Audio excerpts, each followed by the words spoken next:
জামাতের কতিপয়, মানিকগঞ্জের কতিপয়, আপনার হচ্ছে চরমোনাইয়ের আমাদের এই যে আব্দুল সামাদ সাহেব ইনি সহ যারা কতিপয় যারা আছে তারা কয়েকজন মুসলিমের বড় কয়েকজন, আর তাছাড়া সব বাচ্চাদেরকে নিয়ে আসে, 6 বছর 7 বছর 8 বছরের বাচ্চাদেরকে নিয়ে আসে। এই বাচ্চাদের এই যে বাচ্চাদি সাহেব নামে যে মাদ্রাসা আছে, হামিদ মৌলানা সাহেব মাদ্রাসা আছে, আমরা তো জানি না যে এগুলোতে রাজনীতি চলতেছে।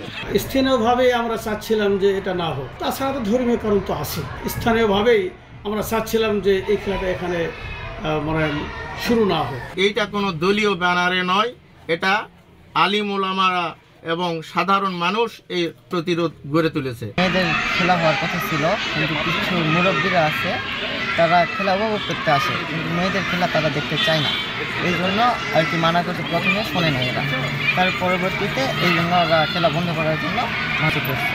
জামাতের কতিপয়, মানিকগঞ্জের কতিপয়, আপনার হচ্ছে চরমোনাইয়ের আমাদের এই যে আব্দুল সামাদ সাহেব ইনি সহ যারা কতিপয় যারা আছে তারা কয়েকজন মুসলিমের বড় কয়েকজন, আর তাছাড়া সব বাচ্চাদেরকে নিয়ে আসে, 6 বছর 7 বছর 8 বছরের বাচ্চাদেরকে নিয়ে আসে। এই বাচ্চাদের এই যে বাচ্চাদি সাহেব নামে যে মাদ্রাসা আছে, হামিদ মৌলানা সাহেব মাদ্রাসা আছে, আমরা তো জানি না যে এগুলোতে রাজনীতি চলতেছে। আমরাও জানি না যে বাচ্চাদেরকে তারা নিয়ে রাজনীতি করতেছে, তো এটা রাজনৈতিক খেল। সেখানে বাচ্চাদেরকে আসে এখানে উস্কে দিচ্ছে, তো সেখানে কতিপয় কিছু দুষ্টচক্র লোকজন এইভাবে লেলিয়ে দিয়ে আমাদের এই খেলাটা বানচাল করছে। তো আসলে আমরা এর জন্য আন্তরিকভাবে দুঃখিত। প্লাস আমরা এখনও প্রশাসনিক যে সহযোগিতা পাই, এলাকাবাসী যেভাবে আমাদের পাশে আছেন এভাবে যে সহযোগিতা পাই, আমরা এই নারীদের খেলাটা আসলে ইস্যু না, এই খেলাটা যদি দিতে পারি তা আসলে আমাদের বিশেষ ভালো লাগা হবে। তা আসলে বিভিন্ন জায়গাতে হচ্ছে, সেটা মনে করে যে স্টেডিয়াম মাঠে হচ্ছে। স্থানীয়ভাবে আমরা চাচ্ছিলাম যে এটা না হোক, তাছাড়া তো ধর্মীয় কারণ তো আছে। ইসলাম তো কোনো সময়টাকে সাপোর্ট করে না। স্থানীয়ভাবেই আমরা চাচ্ছিলাম যে এই খেলাটা এখানে মানে শুরু না হোক। একটা জিনিস শুরু হয়ে গেলে তো সেটা বন্ধ করা বড় কঠিন হয়ে যায়। তিলেকপুর ধর্মপ্রাণ মুসলমান সবাই চাচ্ছিল যে এটা কোনোদিন হয় না, এখানে না হোক। পর্দার বাহিরে কোনো কাজ করা তো ইসলাম সাপোর্ট করে না, আর এটা তো অর্ধ উলঙ্গ হয়ে খেলা। দলীয়ভাবে এটা আমরা সিদ্ধান্ত নেইনি, এটা আমাদের তিলেকপুর এলাকাবাসী, আলিম ওলামা, খতিব সবাই মিলে যখন নারীদের খেলা সারা হচ্ছিল এরকম মর্মে সবাই একটা সিদ্ধান্ত নিলেন আলিম ওলামা, যেখানে মেয়েদেরকে নিয়ে আসে, যুবকদেরকে আকর্ষণ করে বাণিজ্যিক খেলা এখানে খেলতেছে।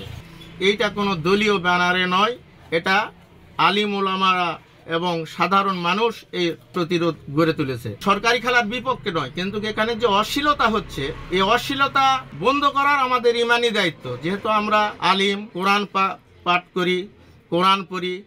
ঘটনা ঘটেছে তিলকপুরে, এই বিষয়ে প্রথম যে বিষয় সেটা হচ্ছে যে আমাদের উপজেলা প্রশাসন থেকে এই খেলার জন্য কোনো ডেস্ক ফিক্স করা হয়নি, এবং তারা আজকে 11টায় আমি এবং অফিসার ইনচার্জ সাহেবের সঙ্গে বসে ডেট ফিক্স করার কথা। যেহেতু এই বিষয়ে দুইটা পক্ষ হয়ে গিয়েছে, তারা দুই পক্ষ মিলে আমাদের সঙ্গে আজকে বসার কথা ছিল, এবং তার প্রেক্ষিতে তারা ডেট ফিক্স করে তারপর খেলা পরিচালনা করার কথা ছিল। কিন্তু গতকালকে হঠাৎ করে তারা, আমরা যেটা এই সংবাদ কর্মীদের মাধ্যমে শুনলাম যে তারা মাইকিং করেছে, যার প্রেক্ষিতে অপর পক্ষ তারা একসাথে হয়ে সেখানে ভাঙচুর করেছে। তো এই বিষয়ে কোনো বিষয়ে আমাদের পূর্ব থেকে কোনো জানা ছিল না, আমাদেরকে না জানিয়েই কাজগুলো করা হয়েছে। আর এই বিষয়ে যদি আমার কাছে কোনো অভিযোগ আসে, প্রশাসনের কোনো অভিযোগ আসে, আমরা নিশ্চয়ই ব্যবস্থা নেব। আর তারা যদি আমাদের অন্য জায়গায় যদি কোনো মামলা বা অন্য কোনো বিষয়, সেটা আইনগত ব্যবস্থা সেইভাবে পরিচালিত হবে। আর এই মুহূর্তে যে পরিস্থিতি বিরাজমান রয়েছে সেখানে যেটা দেখা যাচ্ছে সেটা হচ্ছে যে আপাতত সবচেয়ে স্ট্যাটিক অবস্থায় রয়েছে। যেহেতু এটা একটা সামাজিক বিষয়, সমাজে অনেক দুইটা বড় দল সেটার সঙ্গে ইনভলভ রয়েছে, তাই আমার মনে হয় যে সামাজিকভাবে এটা আসলে সমাধান করা হবে। আবার কথা ছিল না, ফুটবল খেলার কথা ছিল আজকে। এই বিষয়টা নিয়ে উভয় পক্ষের বিরোধ থাকায় স্থানীয় মানে আলোচনা করবো, ডেট ফিক্স করার কথা ছিল সমন্বয় করে। এটা ডেট ফিক্স না হওয়ার পূর্বেই তারা মাইকিং করার কারণে আমরা শুনেছি ঘটনা ঘটেছে। এই ঘটনা সংক্রান্তে আমাদেরকে অভিযোগ দেয়নি।